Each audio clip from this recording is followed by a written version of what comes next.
How's it going, guys? Stephen Hoy here from ChopzInvestments. Today I'm going to be talking about an area that is very, very special to me. We're going to be talking about Frederick, Maryland. I lived there for a while. I visit there all the time.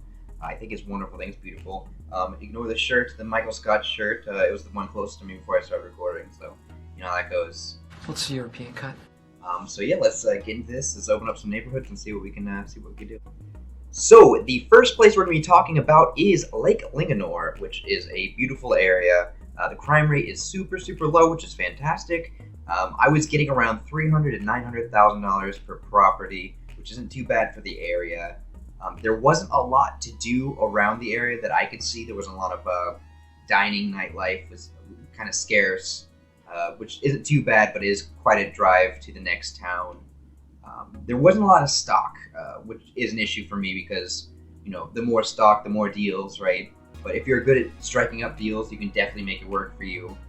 Driving for dollars there, I would say, would be a little difficult because unless you have a game plan, you have a map, maybe even a paper map, because my Wi-Fi gave out a few times, so I was kind of lost. I was feeling kind of like a Blair Witch vibe from the whole thing. But I did get out okay. I'm safe. So I would recommend maybe having your route planned out if you go to drive for dollars. But other than that, it could definitely work out for you, especially if you find like a really nice place to fix up, like an old cabin in the woods that doesn't have a witch in it, that you can flip for a profit. But you know, it's all up to you. It's all going to be different depending on who goes looking. The scenery was beautiful, like I said, and the crime rate was low. The homes I noticed were pretty spaced out, which is fantastic. So it has the privacy factor if you're trying to bring in a tenant, or if you're trying to sell to an investor who's going to focus more on long-term buy and holds. So that would definitely come in handy. Buy and hold is going to be a little tricky there with the properties available. I couldn't get the math to work out in my favor in any sort of quickness, and that's not what I'm looking for. So personally, I wouldn't buy and hold there. If you get a fix and flip, definitely do that. I would say that is the key. And a vacation. Vacation would be perfect down there because especially during the summer months, there's so much to do. It's right on the lake. There's tubing. There's raft. It's just a beautiful place, and it gets packed during the summer months. So vacation, I would definitely recommend looking into this if that's your forte, if that's where you want to focus. Not a big deal. Personally, I would owner-occupy this area just because it's so pretty. And obviously with the owner occupancy, you can get that sweet FHA loan, which is going to cut down that the cost of actually purchasing the house dramatically, which in this specific neighborhood is definitely going to help you out in the long term. So that's what I got to say about Lake Linganore. Let's move on to Urbana. So next we're going to cover Urbana, specifically the village of Urbana. There is a lot of construction going on, a lot of new construction going on there, which is an issue for most investors. Unless you're focusing on new construction, then you got a lot to look for over here. I was getting prices around 300 to 1.8 million, which usually I take something like that out. Except I did also find some 1.5, 1.3, 1.2. So it wouldn't really make too much sense to cut that out of the equation. And you just gotta kind of get ready to see prices like that, depending on where you go. But yeah, for cons, I'd say there is a lot of construction going on, a lot of new construction, so it's a little bit loud. There are definitely pleasant places, but as a whole, I feel like they're growing so fast that it's kicking up a lot of dust, to say the least. Once again, the crime rate here is fairly low. I was getting a lot of really small town vibes here, which is really nice. Like it was like the perfect white picket fence type scenario. Have you ever seen The Burbs with Tom Hanks without all the other weird stuff that happened in that movie? I think something like that. Definitely a great place to live. Investing, however, I don't see myself being able to do that. Maybe you can. I wouldn't take the risk. For buy and holds, I couldn't really get numbers that make sense as far as long-term, cash flow that would actually hold up next to other neighborhoods in Frederick that you can invest. Fix and flipping would be difficult just because of all the new construction that's going on. If there is something to fix and to flip, it's going to be a tooth and nail fight. It's going to be a lot of investors in that area just trying to take advantage of all the increased property values and stuff like that. So it would be difficult. Vacation, I wouldn't recommend going vacation route, and I personally wouldn't live there just because everyone seemed to be kind of tightly packed together. It's not super busy, but it's heavily peopled, heavily populated. So personally, I would not invest in Urbana. Obviously, if you're focused on new construction or anything that you can make it work for you. Personally, I'm going to stay away from it.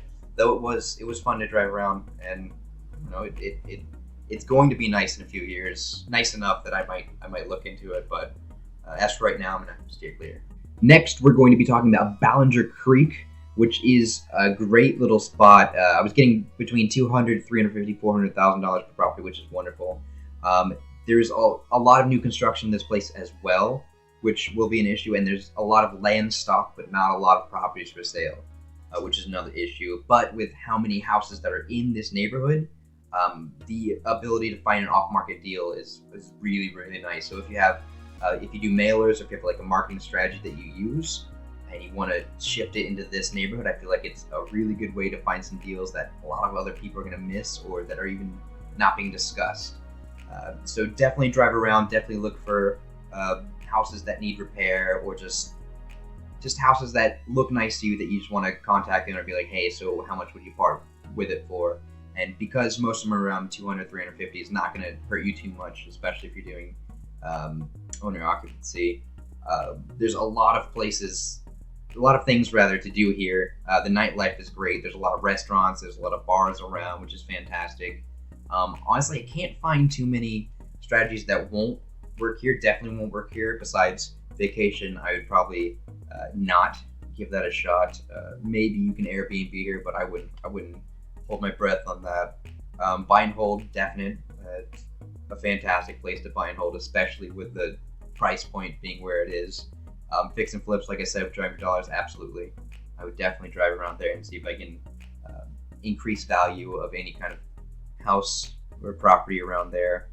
And yeah, I would definitely own or occupy. So 3 out of the 4 strategies I think would work perfectly. And yeah, if you get a chance, just drive down there, check it out. It's a really nice spot. Like I said, do your own due diligence. That's not what I'm here for. I'm just here to give you my hot take on it.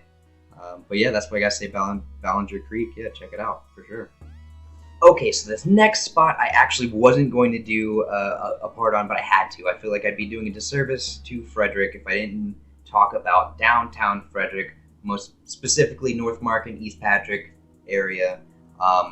The crime rate there is a little higher than most places we've talked about. It is very busy, a lot of foot traffic. They close the roads off a lot for events and stuff like that, so just driving traffic is going to be a little more difficult. A lot of one-ways, stuff like that, which you expect from like a downtown area. It's more expensive to invest as far as the downtown area, but most businesses do have rentals stacked on top, so you got a business and like some rental apartments up top, which is nice. And if you have a business and you want to, rent out some stuff on the side, it's definitely a great place to look into for sure. It is, I would call it a college town. It's Hood College is right there, so the nightlife can get a little rowdy, especially on certain nights, holidays, stuff like that. But if you go out to the bars at 1 o'clock, at midnight to 2 a.m., you're going to be looking for a little bit of trouble down there. It's not too bad, but they do get rowdy, they do get loud, which is fun for some people. I personally enjoyed it. There was always karaoke, there was always something to do, always nice bars. It is super fun to walk. You won't run out of things to do in downtown Frederick. You got super expensive restaurants, super nice restaurants right next to hole-in-the-wall pubs, and just a little bit for everyone. It's very diverse. There's a lot of culturally diverse, as well as just the things to do. Like you'll never be bored in Frederick. If you're bored, you're the problem. I can tell you that, especially in Frederick. Yeah, and they get a lot of out of towners, which helps out the business. So it keeps the prices up in Frederick. So investing in Frederick is a great idea. It's going to be hard to kind of get into because, like I said, the competition for Frederick is a little bit intense. After we do find something, there's a ton of multifamilies. There's different neighborhoods fairly close to downtown Frederick that aren't as expensive as right in downtown Frederick. So I would definitely check out. I would definitely drive your dollars. It is It's a really nice spot. I loved living there, and hopefully I can visit more often when I get time, when all this Corona stuff gets taken care of. Hopefully soon. Let's see. So for buy and holds, I would say definitely, especially with the multifamily units they have available. Fix and flip might be the best out of all of them because there are quite a few places, even multifamily places, that are in disrepair that need to be fixed up. And if you can get in, get a good price, fix it up, then do whatever you want. You can burr it and rent it out, or you can sell it, or it's really up to you. Sky's the limit. It's definitely a fun place to strategize. Vacation, surprisingly, great. It's fantastic. I know a lot of people who do like Airbnbs and stuff there. A lot of people love coming down Frederick, specifically for the creek that you can walk down, all the restaurants, all the stuff to do. There's always something going on. So if you want an Airbnb or anything like that in Frederick, absolutely do that. And as far as owner occupancy, absolutely I do it. I would do it again in a heartbeat. I love that place. So yeah, that's pretty much all I have to say about Frederick. Definitely don't sleep on Frederick. Don't sleep on downtown Frederick. You can definitely find something for you in that area. And I don't know if I covered it, but the price ranges, they really sporadic, but I would say mainly around 200 to 800,000 is where you're going to find most of the houses, most of the deals at. So yeah, do with that what you will. That's downtown Frederick in a nutshell. Thank you so much for watching, guys. That's all the time I have. It's getting a little late here, so I'm going to wrap it on up. Thank you for watching all this through. If you did, if you only watched a little bit, thank you for stopping by. It was good seeing you. But yeah, it was really fun to do again, and I'm really excited for what I'm going to be doing next. I'm going to be doing Baltimore eventually. It's a hot topic in the investor community, and it's definitely going to take more research than I usually do.